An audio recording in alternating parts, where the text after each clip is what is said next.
इस वक्त की बड़ी खबर आपको बता दें, अयोध्या के दान चोरी मामले में आज तीसरा दिन है एसआईटी जांच का, जहां पर बैंक रिकॉर्ड से लेकर श्रद्धालु के आने वाले पूरे रिकॉर्ड को तैयार किया जा रहा है। सीसीटीवी से देखा जा रहा है कि कहां पर कितने लोग आए थे, कितने रुपए दिए गए थे, क्या कुछ हुआ था, ये सब देखा जा रहा है। अब ये मामला बढ़ता जा रहा है, इसीलिए अखिलेश यादव भी काफी ज्यादा एक्टिव हो गए हैं। वो लगातार सॉफ्ट हिंदुत्व की राह पर चलने लगे हैं। वो एक ही बात कह रहे प्रेस कॉन्फ्रेंस में कि ये जो भी कुछ हुआ है राम मंदिर के अंदर, ये सब कुछ गलत है, इसकी जांच होनी चाहिए और एसआईटी की जांच सही होगी, इसका क्या गारंटी है। इसीलिए एसआईटी के ऊपर एक और एसआईटी होनी चाहिए जो ये देखे कि एसआईटी सही से काम कर रही है या नहीं कर रही है। इसके अलावा आपको बता दें दूसरी खबर भी कि मथुरा में भी अब राम मंदिर की तरह ही दान चोरी का मामला सामने आया है। फलहारी महाराज है, उन्होंने आरोप लगाया है कि मथुरा में भी दान चोरी हो रहा है। तो क्या कुछ चल रहा है यूपी की सियासत में, बताएंगे आपको। मेरे साथ मौजूद है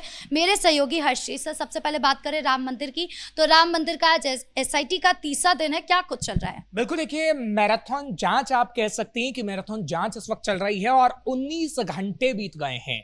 अब 20वां घंटा शुरू हो गया है। 19 घंटे तक लगातार एसआईटी जांच करती रही है और वो 9 कर्मचारी बेहद अहम हैं जो कहा जा रहा है कि जांच के दायरे में हैं, जिसमें से एक टिन्नू यादव है, हालांकि रमाशंकर है और तो और लवकुश भी है। कई ऐसे नाम अब सामने आ रहे हैं, क्योंकि पहले 2 से 3 नाम सामने आ रहे थे, लेकिन अब 9 कर्मचारी ऐसे हैं जो कि एसआईटी की रडार पर हैं और उन्हें उल्टा लटकाने का काम एसआईटी कर सकती है, जिसके बाद हम देखेंगे कि कई बड़े अहम खुलासे होंगे। क्योंकि जिस तरीके से हमने बताया है, देखिए जो राम मंदिर दान पेटी से चोरी का मामला है, या जो कैश गिनते वक्त हमने देखा कि किस तरीके से गबन किया गया है पैसा, और तो और जो 9 कर्मचारी रडार पर आए हैं, कहा जाता है कि महंगे महंगे आईफोन उनके पास हैं, उनके घरों में लग्जरी गाड़ियां हैं। तो 9,000 से लेकर 12,000 तक सैलरी पाने वाला आखिर आईफोन और इतनी लग्जरी गाड़ियां कैसे रख सकता है, ये सबसे बड़ा सवाल है।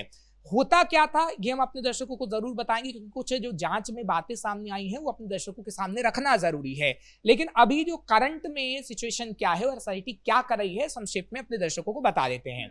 दरअसल एसआईटी आज सुबह भी वहां पहुंची है और खासतौर पर चंपत राय से भी पूछताछ की जा रही है और उस कंपनी से भी पूछताछ की जा रही है जो कर्मचारियों को राम मंदिर में रखा करती थी। क्योंकि ये कहा जा रहा है कि चंपत राय के कुछ करीबी या फिर जो ट्रस्ट के लोग थे और जो करीबी थे, उनको ही कर्मचारी के तौर पर रखा गया और जब वो अपने गले में आई कार्ड टांग लेते थे तो कहीं पर भी खुले तौर पर घूम सकते थे। ना ही तो उनकी सुरक्षा के तौर पर चेकिंग होती थी कि वो कहाँ कैश ले जा रहे हैं, कहाँ नहीं ले जा रहे हैं, उनके जिम में क्या कुछ है क्या कुछ नहीं है। क्योंकि देखिए जांच का दायरा ऐसा होता है कि चाहे पुजारी हो चाहे कोई भी हो, उसकी सुरक्षा जो घेरा होता है उसमें अगर वो जाता है तो खासतौर पर उसकी जांच जरूरी होती है। लेकिन उनकी कोई जांच नहीं हुई है और ये कहा जा रहा है कि जो तमाम ट्रस्टी थे, उनके जो जानकार थे, उनको ही कर्मचारी के तौर पर भर्ती किया गया और उनको ही कैश गिनने के काम में लगाया गया जिन्होंने ये गबन किया है। और ऐसे कुल 9 कर्मचारी है। हालांकि ऐसे कुल की अगर बात करें तमाम लोगों की, अभी तो 9 पर आरोप लगा है, लेकिन तमाम जो ऐसे लोग हैं जो कि कैश काउंट करते थे और पैसा गबन करते थे, 24 ऐसे कर्मचारी बताए जा रहे हैं। हालांकि इनमें टिन्नू यादव का हमने जिक्र किया तो टिन्नू यादव तो है ही, लेकिन तकरीबन 3 और यादवों के इसमें नाम शामिल हैं। हालांकि एक एक करके और जो यादव हैं वो भी सामने आएंगे, क्योंकि टिन्नू यादव अभी हाथ जोड़ रहा है, माफी मांग रहा है, गिड़गिड़ा रहा है कि नहीं मैंने तो ऑटो चला के ये पैसा कमाया है। क्योंकि एसआईटी जब छापा मार रही थी, लवकुश के घर भी कल छापा मारा गया, तकरीबन लाखों रुपए बरामद हुए हैं। सर लेकिन ऑटो चलाकर आप करोड़ों रुपए कैसे कमा लेंगे, ये सवाल उठेगा। बिल्कुल, ये देखिए सबसे बड़ा सवाल यही है कि आप आज गिड़गिड़ा रहे हैं, माफी मांग रहे हैं, लेकिन आप सच क्यों नहीं उगल रहे हैं। हालांकि एसआईटी आपसे सच तो उगलवा लेगी, क्योंकि देखिए पूरा माजरा ऐसा है कि जब राम मंदिर का निर्माण होता है, ट्रस्ट बनता है, तो ट्रस्ट अपने कर्मचारियों को रख लेता है, जबकि एक अथॉरिटी जो कंपनी होती है, क्योंकि देखिए एसबीआई को पूरा जिम्मा था कैश का, पूरे पैसों का, और एसबीआई की अगर जिम्मेदारी बनती थी कि वो कैसे जो कंपनी कर्मचारी रखती है उससे भी कहीं ना कहीं कांटेक्ट करे और उस पर्सन के बारे में जांच करे। क्योंकि देखिए कहा गया कि जो कर्मचारी रखे गए थे उनका पुलिस सत्यापन भी नहीं हुआ था। ये जांच भी सामने आ रही है कि जो एसआईटी ने जांच की है कि किसी का भी पुलिस सत्यापन नहीं हुआ था। क्योंकि देखिए आजकल तो अगर किराए पर कोई व्यक्ति रहता है तो उसी का भी पुलिस का सत्यापन होता है। वो तो राम मंदिर के कर्मचारी थे। आपने पिछले दिनों भी देखा था कि कैसे राम मंदिर की सुरक्षा घेरे में सेंध लगी थी और एक मुस्लिम व्यक्ति राम मंदिर तक पहुंच गया था।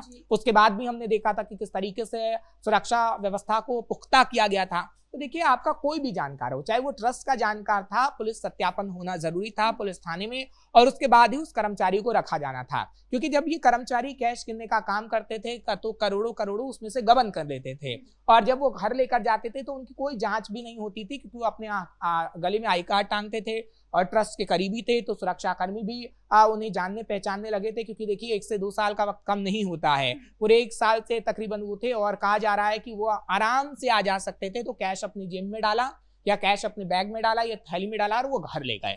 तो ये सबसे बड़ा सवाल है, क्योंकि देखिए अभी सीसीटीवी फुटेज भी सामने आना बाकी है, क्योंकि सीसीटीवी फुटेज अभी एसआईटी खंगाल रही है। हालांकि उस सार्वजनिक तौर पर तो जारी नहीं किया जाएगा, लेकिन एसआईटी की तरफ से जरूर ये बताया जाएगा कि क्या सीसीटीवी में आखिर था। क्योंकि जब कैश काउंट होता है तो कुछ ना कुछ ऐसी चीजें वहां जरूर रही होंगी, सीसीटीवी कैमरा रहा होगा या कुछ ना कुछ चीजें ऐसे जरूर रही होंगी जिससे पता लग सके कि आखिर कितना वो कैश निकालते थे और कितना अपनी झोली में डालते थे। क्योंकि देखिए अभी तो तीसरा दिन है, लेकिन पूरे 1 हफ्ते एसआईटी का जांच चलने वाला है और एसआईटी कई कड़ियों को इसमें खंगालेगी। सर, इस मामले पर सियासत भी जमकर हो रही है। एक तरफ कांग्रेस है, वो कह रही है कि हम आंदोलन करेंगे, हम तब तक नहीं रुकेंगे जब तक राम मंदिर को लेकर पूरा विवाद सामने नहीं आ जाता। दूसरी तरफ अखिलेश यादव है, वो तो सीधा सीधा प्रेस कॉन्फ्रेंस कर रहे हैं, बार बार एक ही बात कह रहे हैं कि योगी जी क्यों चुप है, हर मामले पर तो वो बोलते हैं, लेकिन आज जब उनके ऊपर सवाल उठ रहा है तो वो शांत हो गए हैं। और दूसरी तरफ वो ये भी कह रहे हैं कि क्या एक एक पुजारी, एक एक कर्मचारी का हम लोग जांच करेंगे, क्या ये सनातन का अपमान नहीं है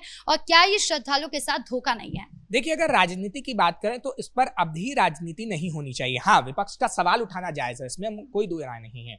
अगर कहीं पर ऐसे गबन हुआ है, विपक्ष सवाल उठा रहा है तो सही है, लेकिन सीधे आप योगी आदित्यनाथ पर सवाल उठा रहे हैं, वो गलत है। क्योंकि देखिए अगर योगी आदित्यनाथ की बात करें तो योगी आदित्यनाथ ने तुरंत एक्शन लेते हुए एसआईटी का गठन किया है, और जो ट्रस्टिंग है उनसे भी लगातार पूछताछ की जा रही है। और हमने उत्तर प्रदेश के अंदर देखा है कि उत्तर प्रदेश में किसी भी मामले में एक्शन होता है तो 24 घंटे के भीतर भीतर होता है, और योगी आदित्यनाथ ने एक्शन लेते हुए एसआईटी की जांच कर दी है। और तो और ये कहा जा रहा है कि थोड़े दिन बाद, अभी 2 से 3 दिन बाद अयोध्या के राम मंदिर योगी आदित्यनाथ खुद पहुंचेंगे, और योगी आदित्यनाथ इस मामले की खुद मॉनिटरिंग कर रहे हैं कि जिन लोगों ने गबन किया है आगे आने वाले समय में उन्हें सख्त से सख्त सजा मिलेगी।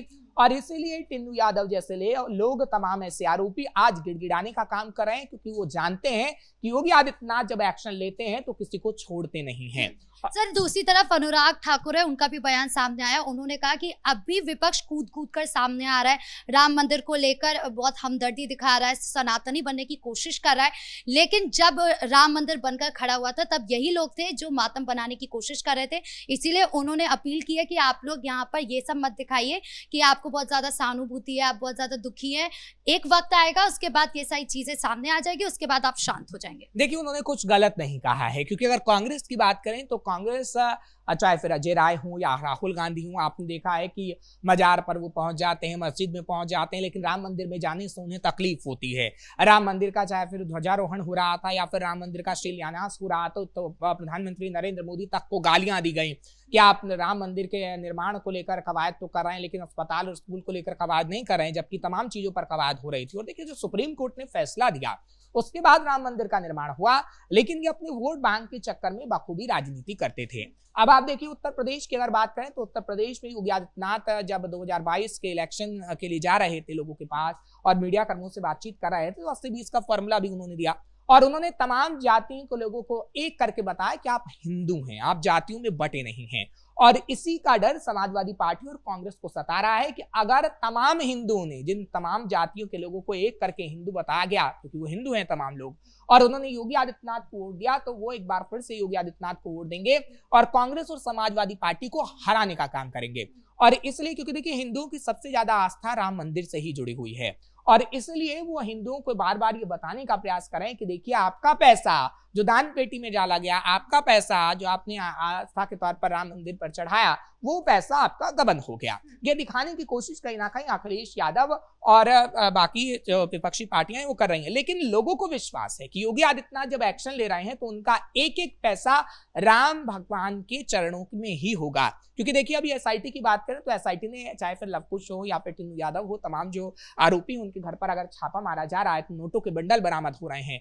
कुछ कहा जाता है कि सोने की चीजें भी बरामद की गई हैं, और ये भी कहा जा रहा है कि अभी कुछ और लोगों के घर भी छापा मारा जाना है। तो एक एक पैसा बरामद होगा और वो पैसा राम मंदिर में वापस आएगा। ये कहीं ना कहीं योगी आदित्यनाथ का लक्ष्य भी है, क्योंकि योगी आदित्यनाथ सीधी मॉनिटरिंग भी कर रहे हैं। आरोपियों को बख्शा नहीं जाएगा, लेकिन विपक्ष की जो ओझी राजनीति है वो कहीं ना कहीं अब काम नहीं आने वाली। सर, एक तरफ जहां पर राम मंदिर के दान चोरी को लेकर मामला गरमाया हुआ है, तो वहीं दूसरी तरफ मथुरा में भी मंदिर में दान चोरी का मामला सामने आया। ये कह रहे हैं फलहारी महाराज, वो कह रहे हैं, आरोप लगा रहे हैं कि यहाँ पर भी चोरी हुई है, यहाँ पर भी लोग जो है वो पैसे की हेराफेरी कर रहे हैं। देखिए, अभी ये आरोप लगाया गया है फलहारी महाराज की तरफ से। हालांकि इस आरोप में कितना दम है ये तो खैर वक्त ही बता पाएगा, क्योंकि मथुरा के सभी मंदिरों की ये बात कर रहे हैं, खासतौर पर बांके बिहारी मंदिर, राधा रमण मंदिर, तमाम जो मंदिर हैं वहां पर ये कहा जा रहा है कि जो कैश है वहां से गबन हो रहा है। लेकिन ये जांच का विषय है, अगर ऐसा आगे आने वाले समय में होता है तो कहीं ना कहीं जांच होनी चाहिए। फिलहाल अभी ये आरोप लगाया गया है, इसमें कितनी सच्चाई है इसमें अभी कुछ कहा नहीं जा सकता। जी, इस मुद्दे पर जानकारी देने के लिए आपका बहुत बहुत धन्यवाद। तो कुल मिलाकर एक तरफ राम मंदिर में दान चोरी के मामले में एसआईटी लगातार जांच कर रही है, इस मामले को लेकर जमकर सियासत भी विपक्ष कर रहा है, और इन सबके बीच अब मथुरा के मंदिर में भी दान चोरी का मामला गरमाने लगा है। फलहारी महाराज ने जो आरोप लगाया उसकी जांच की जा रही है कि उनके आरोप में कितनी सच्चाई है। ब्रेकिंग न्यूज में इतना ही। कैमरा पर्सन राजकुमार के साथ मैं राधिका राज।